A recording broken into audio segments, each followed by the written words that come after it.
هلو يا حلوين. طبعا كنت قاعده زهقانه، كنت قاعده ببرد ضوافري بقى كده، نفسي اخرج بصراحه، فلقيت تليفوني بيرن، فقلت ماشي نرد. مين؟ الو، ايوه. لقيت جوزي بيكلمني بيقول لي ايه رايك لو تيجي نخرج؟ قلت له ايه؟ هنخرج؟ ما تهزرش، لا لا لا لا لا. قلت له خلاص انا موافقه جدا، اتبسطت طبعا جدا جدا، قلت اخيرا الراجل هيخرجني، انا موافقه. قلت له خلاص هغير هدومي بسرعه بسرعه، يعني بص اديني بس 5 دقايق 5 دقايق 5 دقايق وهجهز. ووقتها بقى احترت البس ايه، طبعا قلت اختار من شويه اوتفيتس كده، تعالوا اختاروا معايا بقى. وده كان اول واحد. الحاجات اللي هوريها لكم دي كلها من عند لوما ستور، سايبه لكم اللينك. عايزه اقول لكم اسعارها حلوه جدا وخاماتها حلوه جدا، وكمان الشحن فري 3 ايام لاي حد من عندي. ده كان اول بلوفر اوفر سايز كده، طبعا في منه كل الالوان.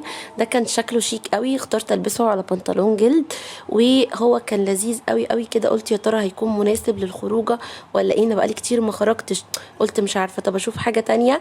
قلت طيب ايه رايكم في الجاكيت الجلد او الشميز الجلد ده؟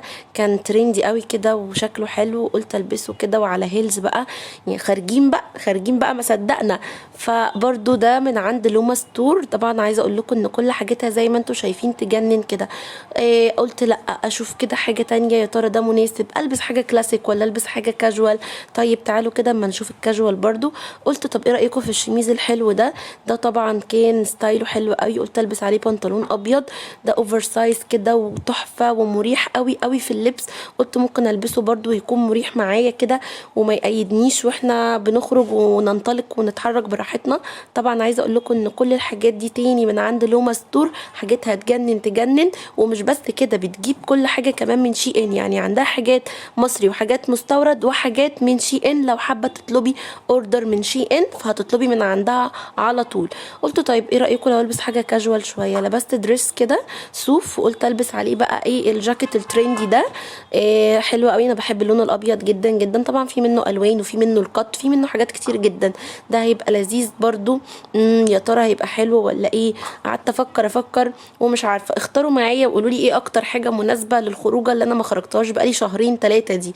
طيب ايه كمان؟ قلت ده هيكون مناسب، اقفله افتحه تمام، ولا ايه رايكم البس حاجه مثلا تكون مديه على كلاسيك وسواريه كده؟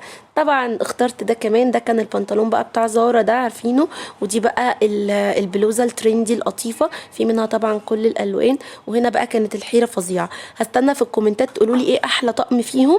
وطبعا عايزه اقول لكم ان 3 ايام الشحن فري من عند لوما ستور. باي باي.